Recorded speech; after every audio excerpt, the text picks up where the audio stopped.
This evening, Books and Books is very happy to welcome for the first time Ms. Alafair Burke and her new novel, The Ex. Ms. Burke is the New York Times bestselling author of the Ellie Hatcher series and the Samantha Kincaid series. She also co-authors the best-selling Under Suspicion series with Mary Higgins Clark. A graduate of Stanford Law School and a former prosecutor, she is now a professor at Hofstra Law School, where she teaches criminal law and procedure. In this standalone thriller, we meet Olivia Randall, one of New York City's best criminal defense lawyers.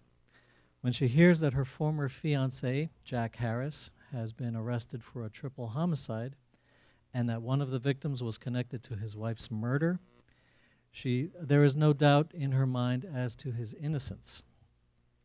But as the evidence against him mounts, she is forced to confront her doubts. The man she knew could not have done this. But what if she never really knew him? Here to tell us more about it, please give a very warm welcome to Ms. Alafair Burke.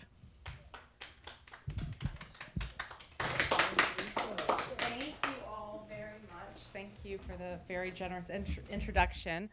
Thank you for taking time out of, I know everybody has busy lives, to come here and hear about somebody's book is a dent in your day, so I appreciate it very much.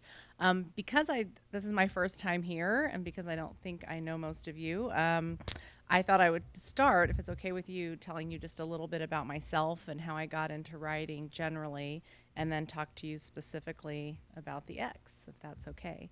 I know if you come to book events frequently, you probably hear from a lot of writers who say that they came out of the womb or entered grade school knowing I just had to be a writer, and I always knew I was going to be a writer.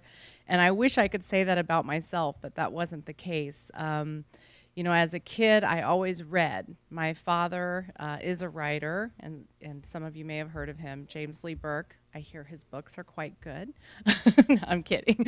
So, you know, my father was a writer. My mother was a librarian, and so our house was filled with books, but we were also just a family of storytellers. We were the kind of family that came home and told people about our days in kind of colorful ways that maybe were a little more creative than they should have been. So we were a house full of storytellers and book readers. But if people asked me what I wanted to be as a kid, I don't think I would have ever said I was going to be a writer, maybe because that's what my father did. You know, some people naturally follow in the footsteps of their parents, but I think the four of us wanted to go our own way, and we all went four different directions. And I wound up going to law school. But even though I never thought I would be a writer, I did share with both of my parents a fascination in crime. I grew up in Wichita, Kansas, which some people assume I grew up in Louisiana, but I didn't. I was born in Florida. I was born in Fort Lauderdale, Florida. And I went to a grade school in Lauderhill. So tomorrow on my way out, I'm going to drive past our old house and take pictures for the family. So we grew up in a little house, or I grew up in a little house in Lauderhill, Florida. And we moved to Kansas, though, when I was in the fourth grade. My father was teaching at Miami-Dade Community College down here. My mother was a school librarian at Plantation High in Lauderhill. And my father got a tenure-track job at Wichita State University. And so off we went, because, you know, for a professor, for a writer, for a teacher, for someone who loves books, to be a tenure-track English professor is a great job, you know, and it was good for his family that he have a steady job and that we could live somewhere safe and good and wholesome like Kansas. So off we went to Wichita, Kansas, and you know, we had 4 kids, and my parents were busy people, and they told me we were moving to Kansas, but they probably didn't realize that as a 3rd grader, I didn't really know what that meant. You know, as a 3rd grader, I'd probably memorized all 50 states and the capitals, but I didn't really have a sense of the country. And it was my older brother told me that he tried to explain to me what that meant, that we were moving to Kansas, that I wouldn't see my friends anymore. And he got out a map. And this is back when maps weren't on the computer. They were on those big things that you would get from AAA. And he took out the big Bible of a map and he opened it up to Kansas. And he said, this is where you're going. And I said, well, where's the beach? And he said, there's no beach. And I'm like, what do you mean there's no beach? Like, I've always known the beach. He's like, yeah, there's no beach. Like, there might be a lake. Like, you might be able to find some river to jump in, but there's no beach. So I was perplexed about that. And I said, well, how far is Key West? And he's like, Key West is really far away. Like, you're not going to be able to go to Key West anymore. And I said, well, how will I meet Andy Gibb? Because he was going to be my husband. That was the dream, is I was going to meet Andy Gibb, and despite our age difference, he was going to be my one and only. And they had to drag me from Florida, kicking and screaming.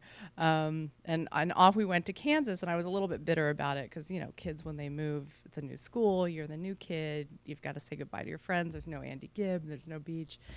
But the trade-off was supposed to be we could have a nicer house, my parents were going to have better jobs, you know, it would be safer, suppose. I don't know. As a kid, you don't know what that means. It's like, were we unsafe before? I don't know what that means. But it was supposed to just be a more set lifestyle. So we get to Kansas, and the house was nice. You know, we had separate bedrooms. My sisters and I had always shared a room. We each got our own room, and that was amazing. And we're still unpacking the moving boxes when the Wichita local news announces that there's a serial killer. And they show a map of where all of the crime had been taking place. And even though I was new to the place and I was 8 and barely knew what a map was, I said, isn't our house right in the middle of all those little red dots? And this guy called himself BTK, and I don't know if you've heard of him, but it stood for bind, torture, and kill. And when you hear that as an 8-year-old, you know what those words mean. You can't quite picture it, but you know it's not a good thing. And they never caught him. You know, they would report it on the news. They would publish in the newspaper letters that he wrote in kind of like this sort of chicken scratch kind of scrawl, like all caps scrawl, kind of gloating about his crimes and that he got away with them. They had a 911 tape where one of his victims wasn't found quickly enough for him because I think he enjoyed the attention, and when he didn't get it quickly enough, he actually called 911 from a payphone and said there's a body and gave the address and her name in this sort of robotic voice, and I can still hear it in my head. And these were, if you grew up in Wichita, Kansas, when I did, it was just part of the fabric of life. It was around the time kids started to go missing from malls. It was around the time you were supposed to not talk to strangers. It was around the time you didn't walk to school anymore and your parents would drive you. And that marked for me a time when the world changed. And I always associated it of when we left from Florida to Kansas, that's when things got real. That's when things got scary. But in our house, I think like most of Wichita, kids were kind of programmed. Many of them didn't know why. Kids were just taught the way you're taught to turn off lights, even if you don't understand the need for electricity, even if you're taught not to leave the water running. Kids were just taught that when you walked into the house, you locked the door behind you, you checked the phone line to make sure it wasn't cut, and you checked the basement door to make, because all the basement doors had locks on them because the idea was that was a security threat. Someone could get in through the basement and come into the house. And many kids didn't understand why, but for whatever reason, my parents didn't hide that from me. I knew why, and I knew that there was somebody out there. And in our house, we would talk about it almost like a story, almost like a mystery. We would sit there and have our little profile sessions. I know that sounds like strange dinner table talk, but it's the kind of thing we would talk about in the car of why haven't they caught him, and who do you think he is, and why do you think he called 911, and does he want to get caught? And our whole family has always had this fascination about crime. And I don't think it's a coincidence that it was around that time that my librarian mother, who would always take me to the public library on Saturday to get a new stack of books, I realize now in retrospect it was so that they could get the little one out of the house so that my dad could write. You know, at the time it felt like it was all about me, but I think it was to get me out of my dad's hair so that he could write and have the house to himself. But my mom would take me to the library every Saturday morning in Wichita. And she tells me that it was right around that time that we moved to Wichita that suddenly I wanted mystery stories. And I went from Encyclopedia Brown books that were those little, you know, you flip to the back to get the answer to the mystery, this little boy who solved crimes, to Nancy Drew, to the Hardy Boys, and I graduated Agatha Christie, in late grade school, and and she was sort of perplexed of, read something other than these mysteries. All I wanted was mysteries. I wanted whodunits, and I think, going back on it, that the reason for that is I wanted the answer. That here it was, I lived in the middle of this crime zone. I was locking the doors constantly and checking the phones and talking to my parents about why can't they catch this guy. And I wanted stories where the bad guy got caught, that was somehow fulfilling some need in me. And I always stayed interested in crime. By the time I went to law school, the big stories were O.J. Simpson, the Unabomber. It was kind of when true crime started to blur with entertainment, and yet very important things about the criminal justice system. And there's a reason that television is revisiting the O.J. Simpson case all of these years later, the things that we started to recognize that race was a real issue in the criminal justice system, that there was great distrust to the point that people would acquit someone that many people think is guilty. The Unabomber case, the idea of, the brother I'm sure you probably know about this case, the brother faced with this predicament of whether to turn in his own family when the possibility of the death penalty was on the table, and yet at the same time this was almost a form of entertainment for the country to watch these true crimes emerge. And that was when I was in law school, and even though I went to law school not really sure about what I wanted to do as a lawyer, I found myself really drawn to the criminal justice system, and I became a prosecutor. Once I was at the DA's office, I very much enjoyed my job. I still wasn't thinking about being a writer, but I was still a reader, and I still read a lot of those mystery books I had come to love as a kid. And I would go to Powell's bookstore. I don't know if any of you have ever been there, but it's a big city block in Portland. And because I was broke, I would buy, now of course I'm like, don't buy used books. But at the time I would buy used books because it's all I could afford. And I'd buy big bags of used books, and they'd last me a month or two. And I would read a ton of crime books. And as much as I loved the genre, one of the things I noticed is every time a prosecutor, or for the most part any lawyer, but particularly the prosecutors, every time they showed up, I would find myself skipping the pages because it was boring. They would show up and they all talked the same. They would talk like robots, like hearsay, objection, sustained. They were irrelevant, and that's all they did. Is they would show up in court and get in the way. They would get in the way of the story. They would either be in court saying things like hearsay and objection, or if they were outside of court, they'd be hurling threats at the defendant or doing something to hold up the police investigation. And it seemed like their hands were always on their hips and their lips were always grimaced. I've now ruined crime fiction for you. Whenever a DA shows up, you'll notice their hands are either on their hips or their lips are pursed, or both. And I thought, that's really not the world I work in right now. I was working at the district attorney's office in Portland. We were rarely in court, even though we went to court more than most lawyers do. Most of our time was spent on the phone, in the hallways, in chambers, having these off-the-record conversations where people spoke in a very different way than you speak when there's a transcript. And Linda Fairstein, I think, writes great books about a prosecutor named Alex Cooper. But other than that, I would see these prosecutors kind of show up and be very uninteresting. And I started to think, I wish I could rewrite that scene.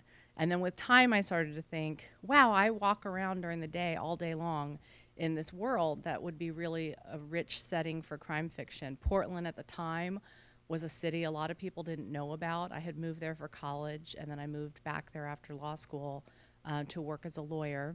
And I felt like it was a city that was right at the cusp between being a small town and being a cosmopolitan city, and that was interesting.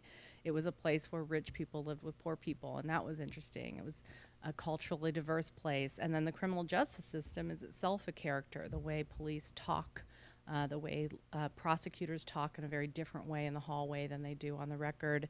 And I started to think, I really live in a great setting for a book. And I became one of those lawyers who had an idea. And over time, I kind of fictionalized two cases that I worked on. One was a serial killer case, which for all kinds of real. I've been in the room with too many real life serial killers at this point, but there was a case where somebody was caught for killing his girlfriend, and then when he confessed to killing his girlfriend, he confessed to several other murders, including one that had been solved, supposedly, and 2 people had already served 5 years of an aggravated murder sentence for a murder that they didn't commit, that someone else had commit.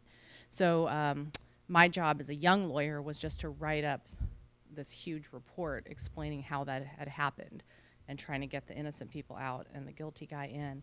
And that was fascinating. And then I had another case, too, about a young victim. And I wound up kind of mushing them together and fictionalizing it, and became an idea for a book that became my first book, Judgment Calls.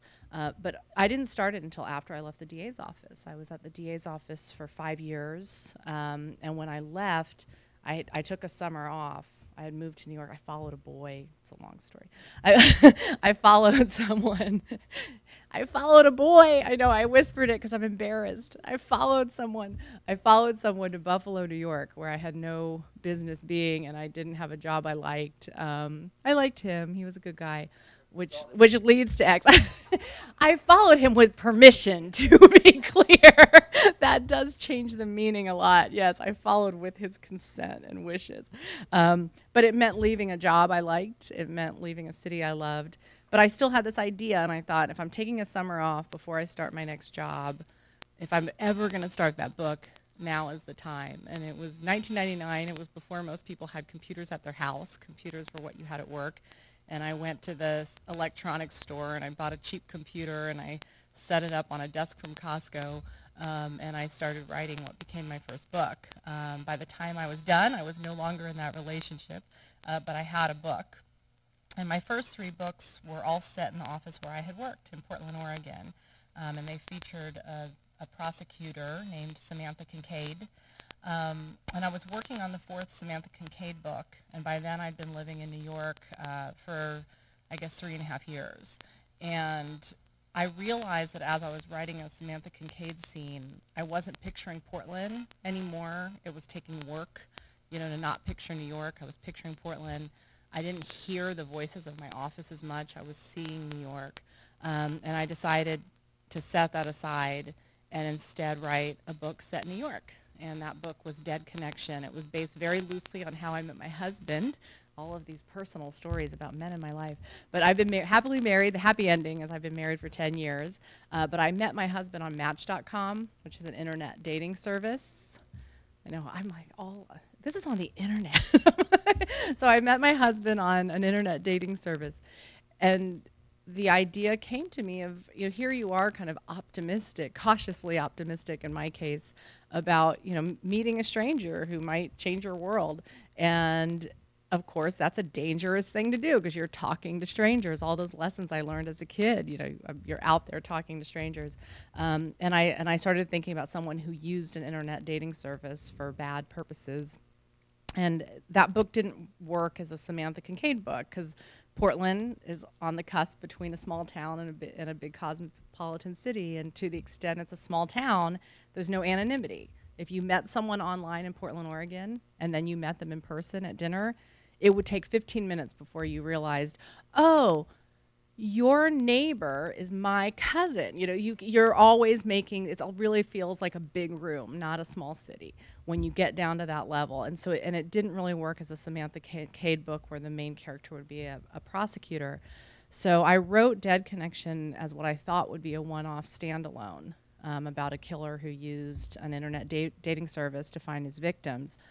And the narrator of that story, or the main character of that story, was an NYPD detective named Ellie Hatcher, who grew up in Wichita, Kansas, where her backstory was her father had spent his whole life hunting a serial killer that was never caught, and she was always haunted by that. And that was meant to just be part of her backstory. But when I finished the book, when I finished Dead Connection, I realized that Ellie Hatcher, I wasn't done with her. That I still wanted to write about her. I still wanted to write about her in New York. I still wanted to write about her backstory in Kansas. So I've now written 5 books with Ellie Hatcher. I've written 3 standalones. I've written the 3 Samantha Kincaid books.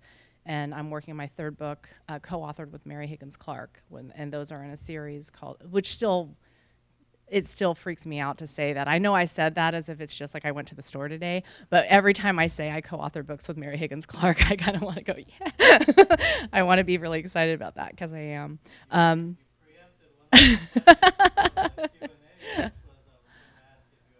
on fictionalizing your experience growing up in Wichita during the BTK killings, and I see that you did that. Yeah, it's the backstory to Ellie, and I can tell you a little bit about why it became Ellie's backstory instead of its own book. Because I said I've had too much contact with first-person contact with serial killers. There were I think I worked on 2 different serial killer cases in Kansas, but in Oregon as a lawyer. But I made the mistake, and I will just admit it's a mistake. That when they did finally catch the guy who called himself BTK 30 years after he first killed somebody that they know of, I made the mistake of sending a letter to his lawyers saying that I wanted to come to Wichita to write something about the case. I was picturing like a Vanity Fair length magazine article from the perspective of someone who had grown up in that city, now meeting the person she was afraid of as a kid. And it would have been great. Of course, I didn't think about it was one of those impulsive moves, which is not like me. But I should have thought about, well, what is a public defender going to do with that letter? I mean, they're not his literary attorney, they're his public defender. So when they get a letter from some writer saying, oh, I grew up in Wichita and I want to maybe come down there and talk to you guys, because it wasn't even about having access to him, it was really talking about them. They just gave it to him. Right, so now he has my information and the stuff I had included in my package and my address, and I get this letter at the law school, because I'm a law professor and I at least use my work address. But I get this letter in that same handwriting that used to be in the Wichita Eagle Bee. Thank you. It was very, very weird that I get this handwritten letter at the law school in that handwriting that I used to see in the Wichita Eagle Beacon. And the line that really freaked me out was, your parents must be very proud of you. And it just, I don't know if that's scary to you. It was very scary to me, and it made me feel guilty that I had given him my attention, that I had made him feel important, that he had told me about how he wanted to find the right person to tell his story. And the fact that he had felt good about himself, that I had contacted him, made me feel pretty gross. So I had no further contact with him. I decided I didn't want to write about him. I didn't want to make him feel any more important. And then I asked myself, so why were you drawn to that story in the first place? And I decided it was really about being a kid and being afraid of somebody who, because when you're a little kid, you're afraid of like monsters. You think you're going to recognize it when you see it. And the idea that someone who turned out to be, just as my family always thought, someone who looked like everybody, someone who was employed, who had his own family, somebody who did not stand out as scary, was that evil. And to be a kid and know that's what I found compelling about it. The fact that an entire small city that prided itself, you talk to people in Kansas, one of the first things they'll say about Kansas is such a nice place to raise children. That it's part of the identity that it is a safe place. Like, oh, how can you, like when my friends who live in Kansas and they know I live in New York, they're like, aren't you scared living there? Or isn't it hard to live there? That there's this part of the culture in towns like Wichita of maybe we're not going to Broadway shows and maybe we're not where the celebrities go and where the financial centers are, but this is a good, wholesome place. And that belief is so strong that when they have evil in their midst, there's a sense of denial that you just tell your kids, check the phone line without telling them why, as if that's normal, as if it's like turning off lights, as if it's like don't run the water. And that's what I found interesting. So I really just made that part of Ellie's backstory, and it continues to be. So I know we want to talk about The Ex. So The Ex is about Olivia Randall, who's not from Kansas, and she's not a cop. She's from Oregon. She's from Roseburg, Oregon. But she lives in New York now. And she's about my age. She's 43. She's a little younger than me. And she's a criminal defense attorney She sort of backed into that job, thinking that she was going to be a much more powerful force. She probably wanted to be a Supreme Court clerk. She would have wanted to be on Obama's short list of nominees. You know, she was a very ambitious person as a young person, and she failed. She couldn't cut it. You know, she went to a big law firm and she got passed over for partner. She wound up yet another unemployed lawyer, and a friend of hers got her a job with her uncle as a criminal defense attorney, his only associate. He was a solo practitioner, and she thought it was beneath her, but it was a job, and so she took it. And it turned out she was really good at it. And now she's been a criminal defense attorney for 10 years. It's very much part of her identity. Olivia really thinks of herself as not a good person. She's got one friend, the one who helped her get this job with the uncle. She's got one person who trusts her as a work partner, the uncle, her law partner. She has a lot of personal failings. She thinks she lets people down. Her parents don't particularly like her, and vice versa. But she's really good at being a criminal defense lawyer, and she's proud of that. She knows that she's as good as anybody. And she gets a phone call one morning from a teenage girl saying, "You've got to help my father. He's been arrested." And she thinks it's yet another phone call from somebody who found her name on the internet, until she hears his name. And Jack Harris, the person who's been arrested, was her ex-fiance. They were supposed to get married. They met in college. They were sweethearts. She spent all of law school with him. He was aspiring to be a writer. She was in law school. And she completely broke his heart before they were supposed to be married. And she did it in a bad, ugly way that becomes part of the book. But it's one of those relationships. And I talked about the man I followed to Buffalo, New York. It's not as if you want the relationship back. It's not as if you are regretful about having moved on to something else. But I think a lot of people have some relationship in their past that they don't feel right about. That even though they don't wish they had stayed, they wish if I had known then what I know now, if I were a more mature person, if I was a more compassionate person, I would have dealt with things differently.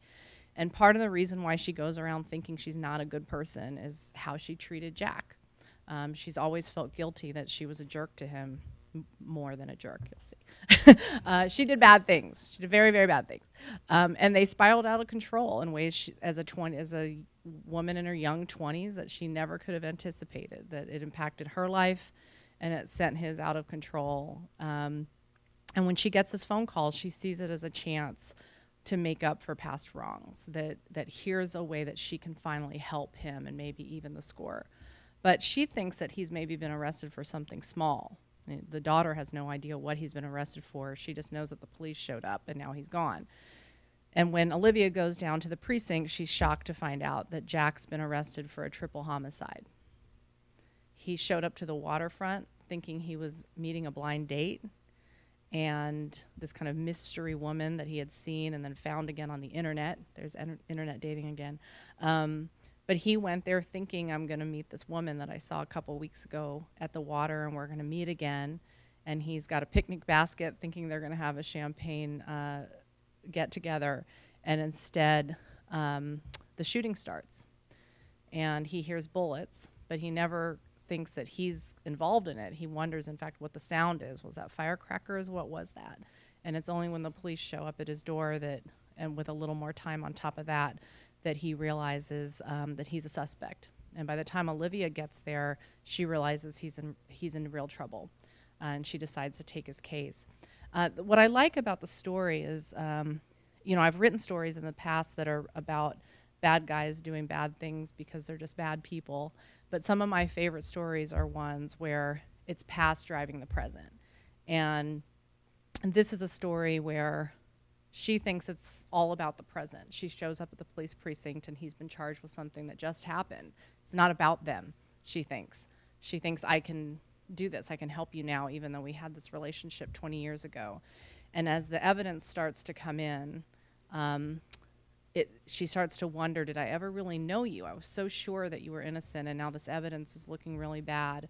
And it's this idea that these decisions that the two of them made as very young people, that it was this fork in the road. where some of the best stories, I think, are not about bad people doing bad things because they're bad people, but about normal people who make one really big mistake or tell one lie or keep one secret thinking that I can get away with this. And then they can't. There's some consequence, and then they've got to deal with the consequence, and there's another fork in the road, and you can either write it or you just double down. And when you've got two people on that fork in the road and they continue to fork and fork and fork over 20 years, they wind up in really different places with consequences not just to them but to everyone around them. And that's what makes me really proud about the book, is that the plot, without telling you too much more about it, is very much about how the past affects the present, not just for the people who make bad choices, but for the people around them, that there's consequences. So that's The Ex. I don't know if you want me to read or if you'd rather ask me questions. I'm going to leave that up to you guys. Yes, sir. I want to thank you for coming out. Tell me when I begin to get non-politically correct. Uh-oh. You're probably one of the few authors from the Sleuth Fest that is doing a solo. I don't know if you're familiar with the Sleuth Fest. I'm sure. You are. Yeah, I've never been, but I know it. I mean, it's such you a know well-regarded. how it's worked in the past. Well, I know it's a The book what? The conference. Sleuth. It's a conference. It's like it's a crime fiction conference called Sleuth It's Fest. the first night, in like South Friday Florida. night, the various authors go out with people to civilians' homes, and you know, you pick your author, you pay for the dinner, et cetera, et cetera. Normally on, I'm sorry, no, it's it used to be held it at Palm Dover Beach? University, Oh, okay. Oh, okay. but now they've moved it to the downtown library in Fort Lauderdale on Andrews Avenue. Oh, okay. Okay, and Saturday it used to be open to the general public. Uh-huh. And so people not of means Oh, is it a paid conference? could get an autograph. Oh, I don't know anything. I didn't. Yeah. It's now it's all. Oh.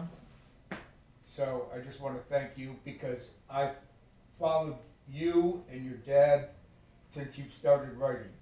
Well, thank you very And the much. only book I don't have, they had it out here tonight, and I bought 3 that I didn't have, Oh, thank you. and it was your first one. Judgment Calls. Yes. Thank you very much. I appreciate that. No, I've never done Sleuth Fest. You know, I understand what you're saying. It's I'm doing an event in Naples in 2 days that I believe is a paid event, but it's a fundraiser for libraries, and so then you're supporting books for people who really don't have means. So, you know, if it's not a profit-making enterprise, I as a fundraiser, I support it. But yeah, I think most authors do events that are mixed. Yeah. I'm a retired veteran. I was an E6, not an 06. Okay. I live on Social Security and my veteran's pension. One of my favorite authors is Baldacci. Yeah. So when his hardcover comes out, I scrape all my money together and get it. Wow. Otherwise, I normally wait for my other authors' paperbacks to come out. Sure. Okay. I told you back, you know, in the day when I was right out of school, I was at Powell's buying Exactly. 75-cent paperbacks. So, you know, most of you older people are the ones who read the books. And they're just leaving them out. I mean, I have over 2,000 books. Yeah. I probably read 300 of them. I won't read all the books in 2 lifetimes. I probably But you love books. I probably need a shrink and a couch. Yeah. I don't know why I chase authors for autographs. Because they're not worth anything because I have the books personalized. Well, that's why I think stores like that, Books and Books, is live streaming the event, so there are people who don't live in Florida or don't live where someone happens to travel can still hear what someone has to say. A lot of authors, including me, do social media. I do a lot of Facebook, Twitter, Instagram, not because sometimes I enjoy it, but it's also just a way to reach people at the corners. Right. But there's, you know, I think most authors try to do a mix of events so that you're not strictly available to, you know, only one pocket of the world. So, but thank you. Yes, ma'am. Well, I'm blind now. I wasn't always. And I used to be a librarian in the high school here at Miami High. Okay. But anyway, James Lee Burke?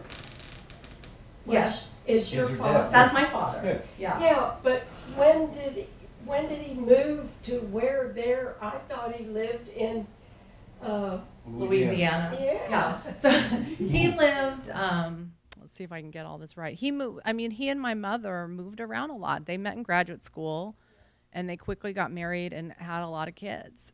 And which it turns out if you want to be rich, that's not a very good plan. They kind of went. My mom was pretty much always a school librarian, so wherever she went, she was a school librarian. But my father worked a lot of different jobs. He did a lot of different jobs.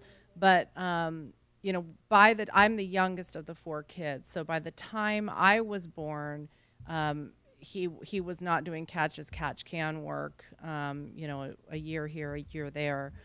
He was teaching, but he was taking, you know, writer in residency jobs. So I suspect I was conceived, as gross as that is, in Montana when he was, yeah, he's still writing. He's been writing the whole time.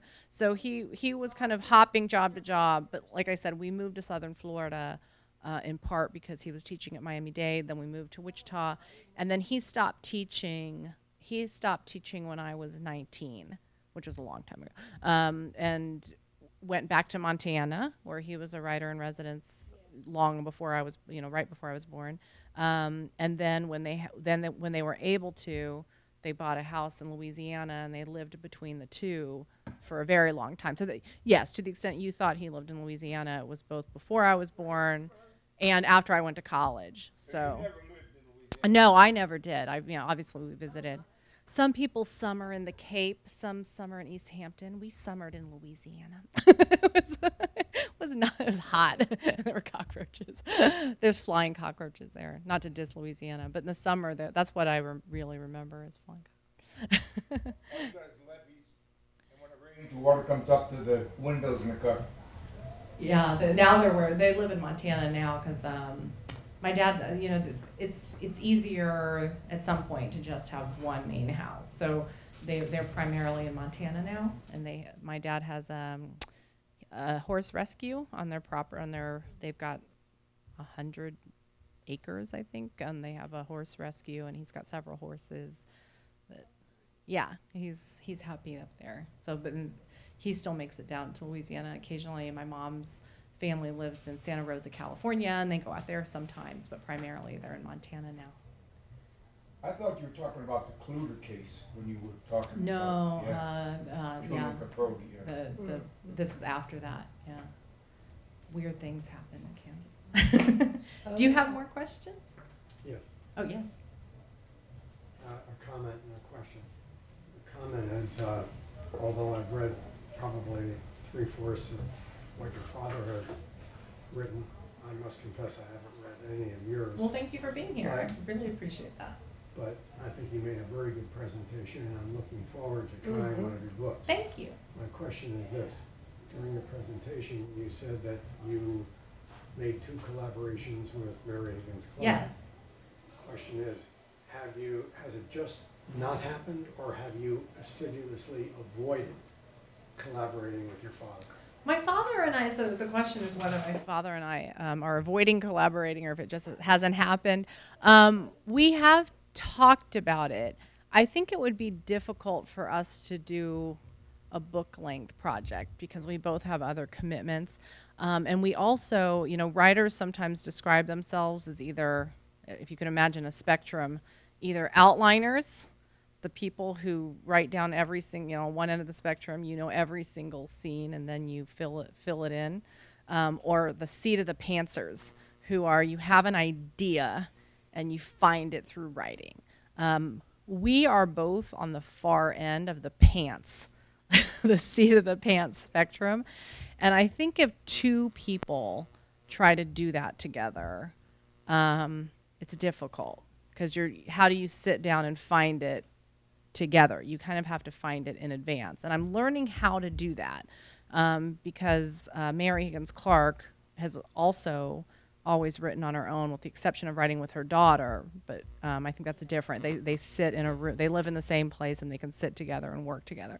But when she and I work together, we sit down and we talk and talk and talk without writing anything but notes about character primarily. And then character leads us to plot and motivations and twists, and we find the story and then we write. And so I'm learning how to do that with her. I guess the question is, at some point, could my dad and I do that together? The other thing is Mary and I, our styles, although they're clearly different, they're not so different that if you read our books together, it's somewhat melded. It reads as one voice. And I'm very proud of the fact that her longtime readers who've never heard of me are still happy with the book. So that's a point of pride. My father and I, our works are very different. I mean, Mary's work, for example, is set in a lot of times in New York in a setting, about the kind of people I also write about. My dad tends to write about worlds I don't know, and vice versa. His prose is very different than mine. It would be hard, I think, for us to write a blended book. I think the only way it would work is if we alternated chat, like if you had two narrators, who were two very different people, maybe two first persons. But that's a big risk to take when we both have other projects to work on. So I think, I would love to write a short story with him, or some kind of small, digestible thing that we could do together. So I think Michael hopefully Palmer soon. worked out very well with his son. Yeah, no, I think Michael and Dan Palmer have written together, yeah. I think that's a very good answer, and it makes sense. However, time, Yes. Yes, sir. time has taught me something, passage of time, and that the bottom line is that when you become And the better. as successful, and if he lives long I enough, went to school with it's inevitable. Michael Palmer. Oh, In my view, it's inevitable someday. I think that's right. I think it has to come naturally. I think some very bad projects result when you force it to happen. I think it's got to be we're sitting around on vacation one day and we get an idea. Like, it can't just be let's work together for the sake of working together. I think that's a mistake. Have different styles that don't seem to, that's what would make it, as a potential reader, Right. exciting to get a copy of that. Yeah. So I think it's Well, that's nice to hear. Thank you. I appreciate it. I don't think Iris Johansson worked out very well with her daughter, or Lisa Scottolini. Oh, I know all of them. I'm yeah. not going to go. But I think you're a terrific writer, and I don't know why you couldn't work with your father. No, I'm not saying I couldn't. I'm saying we both, look, there are a lot of writers who don't have a next project that someone's already waiting for. So we're both blessed to have work that is due, to somebody who's already waiting for it, to have readers who want the next James Lee Burke book and who want the next Alafair book. And I'm lucky enough to also be working with Mary, and I'm still a law professor. So it's a question funny, I of, don't care. that's why I said it's to do it just for the sake of doing Mary it. Higgins Clark. To do it for the sake of doing it doesn't seem like a good idea, but I suspect one of these days when we're sitting around the house, it'll just come to us as an idea, and if we can do it as a short, digestible thing where we're on vacation together with a notepad, that would be pretty cool. Perhaps one last question before we sign some books. Did you happen to be a prosecutor in Portland when they caught Sebastian Shaw? How do you know about that? Talk about spending too much time with serial How do you killers. know about that? So we'll talk about it during the signing. What were you going to say? when I said I had been in the room with two different serial killers when I was in Oregon, the other one was Sebastian Shaw. So do you want to know the whole story? So how do you know about Sebastian Shaw? Sebastian Shaw and I worked at the same job when he was between killings. No. Between California and Oregon? Yeah. But Where? I'm not going to waste everyone's time. No, they need to hear it. You need to hear it. It's not a waste of time. Do you have 5 minutes? I'll tell you 5 minutes. So where were you working with? Portland. It was in Portland. Yeah. Okay. So when I was a relatively baby DA, after I worked on the serial killer case where the guy, after I worked on that one, I was like 2 years into the DA's office, and I was handling, maybe a year and a half, I was handling misdemeanor domestic violence cases. But the definition of domestic violence, you can't just sit there and say, is it domestic violence or not? You've got to have a definition. So any two adults residing in the same house, if there was any kind of violence between them, that was domestic violence. So you would get adult sibling cases, you would get parent-child cases. So I got an adult sibling case where the entirety of the police report was that defendant threw an onion at his sister. It hit her in the head and exploded. And we called it the exploding onion case because, I mean, you shouldn't throw an onion at your sister. But at the other hand, sorry, I hate to say this, but my brother probably did way worse to me, and no one ever called the police. And so it just seemed like a nothing case. But a friend of the family, who was actually a writer, who wrote Geek Love, is it Catherine Dunn? Something like a Dunn. Yeah. But she, this author who was friends of the family was calling the DA's office, and she was saying this whole family, you don't understand. The only reason they called the police on that guy is he is very violent. The family, I mean, we talked about Unabomber having to call, the brother having to call on his brother. The family was saying, you know, they've tried to deal with him for years, but they really think he is up to no good, that this is just the surface of what he's done. He is a really scary guy. And sort of based on this profile that she was giving us, there was some, you know, and it was an assault. Technically, he admitted to it. He had caused injury to her. It implicated the criminal code. So even though there was a little bit of a what's the big deal factor, it was technically a crime. So I prosecuted it as a misdemeanor assault, kind of thinking that if I had to try that case, the jury was going to be like, are you kidding me? So, like, you got to be kidding me. And I should have known something was up because he pled guilty. And anyone else would go to trial on that. It made me think, like, what's this? Why is he pleading guilty? It was a little strange. And he took a relatively heavy probation sentence. So he was, I didn't think about it again. And then a couple of years later, a higher up in the office called me. I was out of the domestic violence unit by then. And they said, do you remember Sebastian Shaw? And it's a unique name. And I did. I said, oh my God, it's the exploding onion case. And I had to explain to him what the exploding onion case was. And he goes, well, what was your take on him? I said, he's a guy who threw an onion at his sister. I said, the one thing that was weird was this author kept calling and saying that he was a major dangerous guy and that his own family thought he was up to no good. And he pled guilty, which struck me as weird. Like, I expected him to try to negotiate down or go to trial. And he just took the offer I gave him, which seemed weird. And they said, okay, because we have an issue. And he had gotten pulled over in traffic and was just acting so nervous and weird that the police officer's spidey senses went off and said, can I have consent to search your car? He said yes, which you're allowed to do. The police officer pops the trunk, and there's a duffel bag in there, and he opens the duffel bag, and it's got burglary tools, gloves, a ski mask, zip ties, pornography, condoms. I mean, it was just like a weird, it was a no good combination of things to have in a bag. It did not seem good. And the police officer was like, so why do you have all of this in one bag? And he's like, well, I don't want my parents to see me with the pornography, and the tools are for jobs, and the ski mask is if I get cold. I mean, it did not sound right at all. And the office actually was wondering if they could charge him with something even based on that. And they decided not, but they kept an eye on him. And luckily, Sebastian Shaw, I don't know if you remember this, he smoked. And he threw a cigarette butt.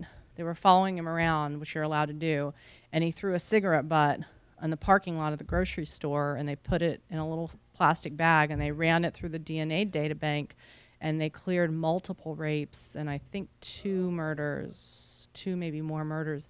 But here's the really weird thing. Well, that's the really weird thing. Number 2 weird thing is that you happen to work with him.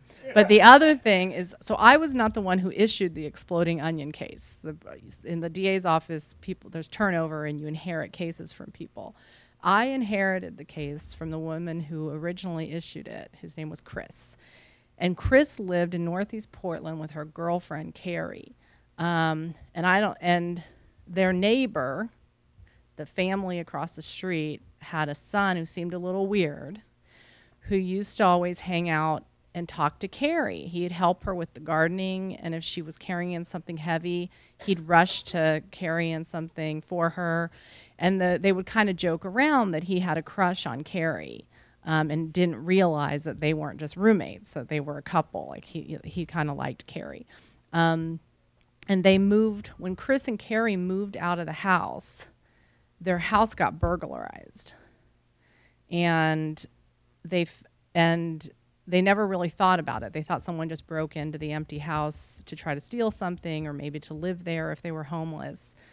And they found out after Sebastian Shaw was arrested for the big stuff, because this may seem weird, but when Chris originally issued the case, she never would have seen him. You know, for a misdemeanor case, it's just a police report. So she never saw him in person. Years later, after he was arrested for the big bad stuff, she sees the article about Sebastian Shaw in the Oregon paper, and Chris and Carrie were like, that's our neighbor. That's that guy who had a crush on me. And they think that it was Sebastian Shaw who broke into their house after they moved out. Chris thinks he was after Carrie. Carrie, perhaps more scarily, more eerily, Carrie thinks that he missed her and was sitting in the house like because he missed her. But anyway, so that's quite the story to end the night on. I can't believe you worked with him. That is a... Which is Mitchell happened to write in on the live stream. Hi, Mitchell. He wants to know any memories you have of your childhood in Florida and Montana, and also did you ever happen to meet Charles Williford or James Crumley? I met both of them, actually. Yeah, my parents always had exciting friends around the house, and they were both, you know, there were the kind of, occasionally there were the friends who came over where you just knew you were going to get ignored, and you would, this was back when kids knew how to entertain themselves, and I would go through the house and just like take apart all the pens and put them back together again because it was something to do. But there were also those friends who came over and they would play with you and throw you around and tell you stories you shouldn't hear. And that's what those two guys were like. They were the fun friends around our house. And I think they both were influences to my father, because he wasn't writing, he was writing, of course, but not crime fiction. And I think they encouraged him to do that. And then my memories of Florida, I'm actually going to go try to find my the old house tomorrow. Yeah, I've been told it'll be different. But that was back, Adam Walsh, I keep mentioning all these dark stories, but, we lived here before, most of my life that was here was before Adam Walsh disappeared from the Hollywood Mall. And we used to go to the Hollywood Mall all the time.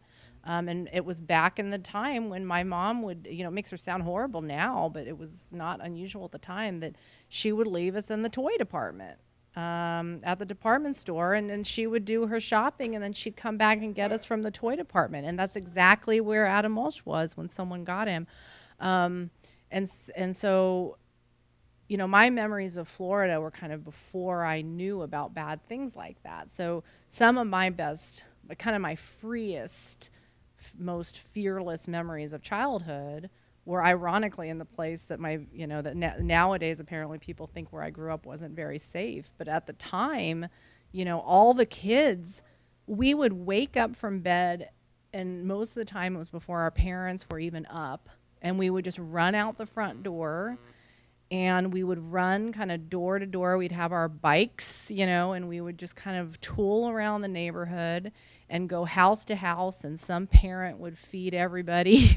And, my parents would check the beds at night to make sure we were there, and that was good enough. There were no seat belts, there were no helmets, there was certainly no fear of bad people. We would just get up as little kids, and we were little packs, and we would run around, and one day someone was your best friend, and the next day you'd hate them, and then you'd make up the next day. And that neighborhood, all those kids kind of raised each other, and the parents raised everybody else. And that doesn't happen anymore. It doesn't happen anymore. I'm sure it's nowadays if you tell someone else's kid what to do, it's like you're not their parent. And back then in Lauderhill, everybody was everybody's parent. Everybody was everybody's kind of pseudo sibling, and those were really my best memories of childhood, and that was in Lauderhill. So, thank you for having me. All right, folks. 1 second, sir. You are the controversy. see you. Folks watching on the internet, there's still time to call the number on your screen, and we can ship a copy of The Ex to wherever you are in the United States free of charge. That's right. For those of you here in the house, we have The Ex as well as all of Alafair's previous titles for sale at the counter over there in the front room. She's going to be signing here at the table to the left of the podium, and this has been such a charming presentation. Please give another hand for Alafair Burke. Thank you very much.